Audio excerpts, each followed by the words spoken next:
How do you see people denying that bad things have happened in the past?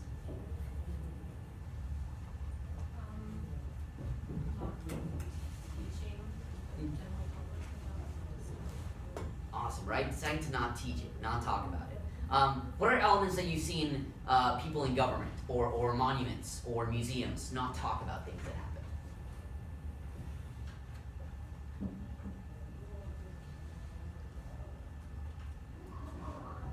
Have you all gone to the American History Museum in the past? Not really? That's okay, because the big thing is, it took the Museum of African American History and of American Indian History to talk about the tragedies. You go to the American History Museum, there is barely a discussion about that. So it's an element where that museum chose not to talk about it, it took the other ones to discuss this thing. So the way that a country, by not talking about something, tells you sometimes what they think about something. Right? It's a very, very small element of denial. So now that we've talked about that a little bit, y'all have on the back of the worksheet a kind of selection of a paragraph. Now, in part I kind of wrote this up. I took examples from 3 different articles to show you how you can boil something down in your paper by grabbing elements that will help you. And how do you find the elements that will help you? You use the 10 steps. So what I want y'all to do right now is just kind of read through this right now and feel free to just annotate it, write down on it, right? If you want to use the steps that you have, take a look at what different elements you think there are, you can write them down. And part of this is, a lot of times, all 10 steps don't have to happen. And they don't usually happen at the same time. So if you feel that a few of them mix together, if you feel that some of the steps didn't happen in what you're reading here, that's totally okay, right? You got it. But go ahead and read it if you want once, go through annotating it, or as you read, if you want to point out things that maybe stick out to you, that are super messed up, that remind you of the Holocaust, or remind you of night, you can do that as well, okay? I'm going to give you all about 5 minutes as well to go through that, okay? So I'm going to be passing around to see what you all think, and again, just annotate it, see what sticks out in your head, and then we can talk about what elements we think stick to the 10 steps, okay?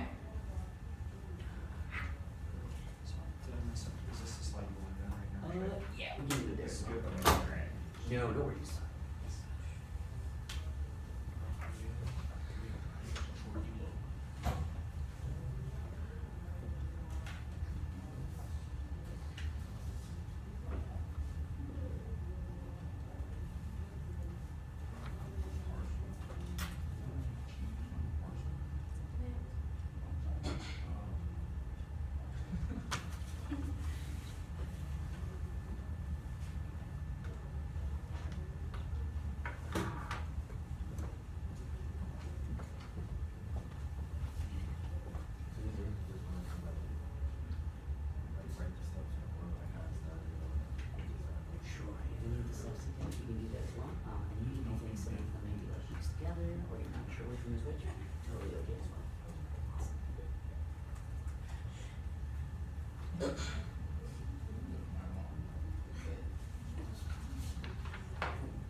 Remember, this is as much about just annotating and talking about the 10 steps as just kind of being horrified by something like this and thinking about just what Ellie said, right? Why is it that these things keep happening? How is it that people are able to make them happen still?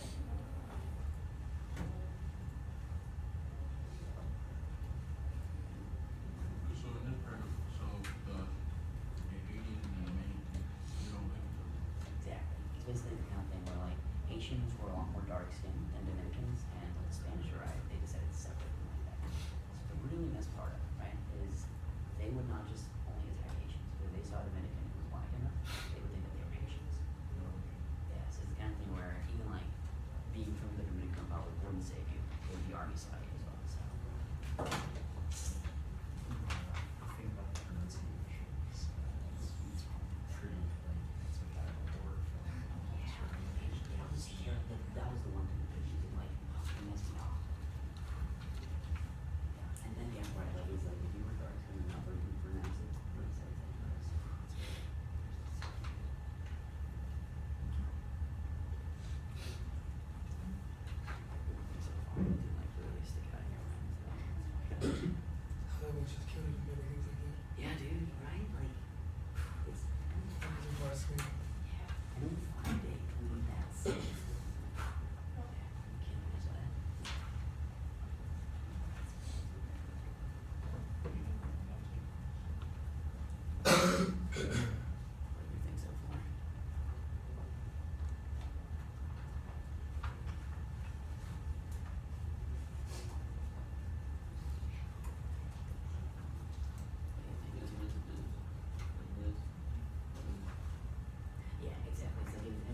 concepts stick to you, you can start writing them in the margins. Be like, oh, yeah, I think this is one way to classify them, or this is one way to dehumanize them.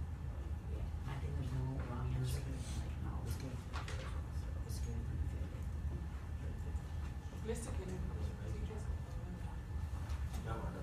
Reading?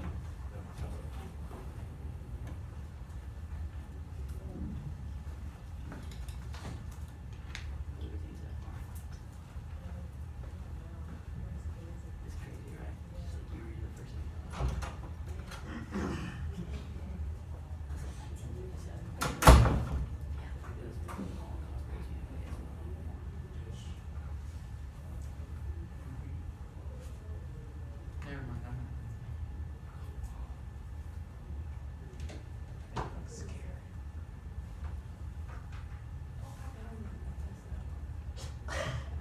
You scared me. know that you looked at that? That's not okay. He's scared. Okay, I'm gonna go ahead and now slide to the area where we actually have it printed out on the slide as well. And I just want to see what kind of things you all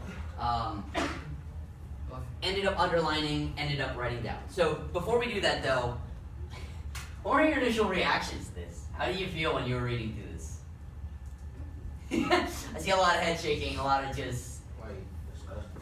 yeah, why was it disgusting to you? Stupid. Stupid, right? Yeah. Yeah, it's messed up. Yeah. So, how about the fact that we were talking about, for example, Armenia or Germany, the examples that we've heard about? How did it feel to read about something you had no idea happened in a place that is a lot closer geographically than, say, Europe? I feel like it wasn't really surprising because at this point, like to know everything, I feel like it'd be a mistake if everyone was surprised because that just shows like a flaw in how we teach this. But like it's still like sad and depressing and Yeah. Also to think about like the impact that it has today. Yeah, I love that. The idea that it's terrifying but not surprising at all that things like these would still happen and they would happen that way. And it's not even 100 years ago. Yeah, right? So speaking about that, did anyone notice the year that it happened in? Yeah. What does that tell you about it? In terms of when it happened and the things we've been talking about, we've been discussing. When did this happen related to the Holocaust? Before, right? What do you think? Do you think that maybe Hitler was inspired by something like this? Do you think another leader was inspired by something like this? Not really? Together, right? Even worse, right? It shows that somebody completely independently was able to prepare something like this way before. And now, in the terms of the things that we kind of highlighted, we ended up underlining. What kind of things did you all talk about when you were reading through this? What elements really just stuck out to you and you thought it may be related to the 10 steps? The language. The language? All right, talk about that. So what about the 10 steps kind of struck out to you in the language? Classification, right? They use that element to classify people. So, any of the Spanish speakers here, and I can do it as well, but I want y'all to really point it out. Could you say the word for parsley in Spanish for us? Perejil, right? French, you cut out the R, right? So you'd be like perejil. Just that allows the army to decide to take your life. So you'd be safe. I'd be dead. What does that tell you about the 10 steps? That element right there, either the actual word or the after effect, or even like how people prepared for it. What kind of steps stick to your mind? Even if it's more than one, that's totally okay. Yep. Like for the building up to that. Mm-hmm. The propaganda of anti-Haitian propaganda Mm-hmm. with like saying that they were like ruining their sugar exports and stuff, Mm-hmm. and just like being able to control the population's idea of populations. Yeah.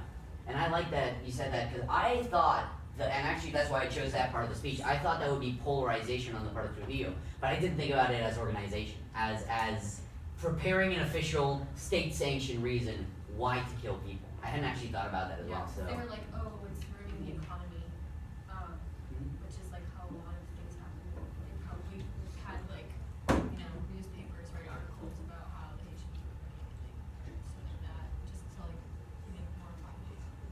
Yeah, right?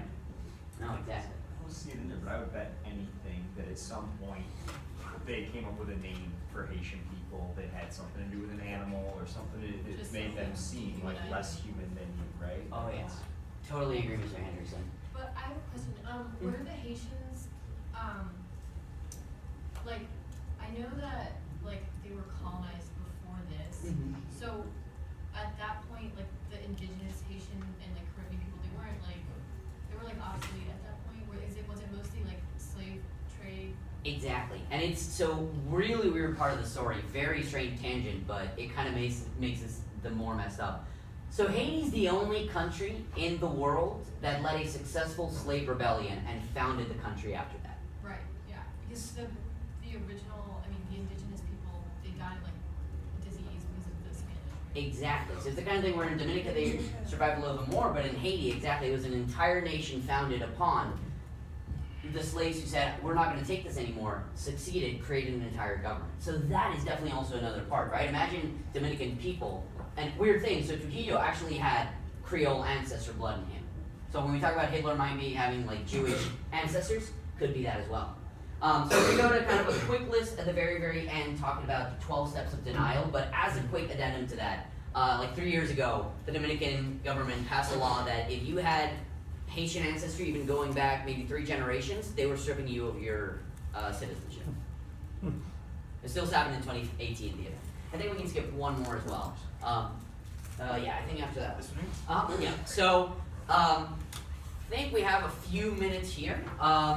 And basically what I'm going to do to you, or with you all, is read 3 selections from an article from 1915, and if you want to pass it around just to see. Because when we talk about how genocides happen, we have the 10 steps there. And you can refer back to that as you're doing your assignment, right? Looking into this, like definitions, looking at the papers that people have written, plugging them into your worksheet. But then another big part of what your research will be talking about is how do people choose to not talk about these things? The same place talks about the 12 ways that you can go about denying a genocide. And the scary thing, the article that I'm passing around right now is from the 1915 edition of the New York Times. It's the original version that the article looked like. And they interviewed the Consulate General of Turkey, who does in this entire interview ways to deny it as well. So I'm going to try and read the paragraphs, and you can tell me which of these you see in there as well, okay? The daily newspapers have lately been publishing extensive reports of wholesale massacres of Armenians in Turkey. Some of them going as far as to state that 800,000 Armenians had been slaughtered in every conceivable and imaginable way. These wholesale accusations against the Turkish government and nation were given out to the press without the slightest effort being made towards ascertaining the extent of truth there is in them. So first of all, when you hear something like that, what do you feel about that, of somebody saying that to you? Like, what kind of things do you pick out in the paragraph that he's trying to tell you? Kind of read a few of those again. Some of them going as far as to state that 800,000 Armenians have been slaughtered. They were given to the press without the slightest effort being made toward ascertaining the extent of truth that there is in them.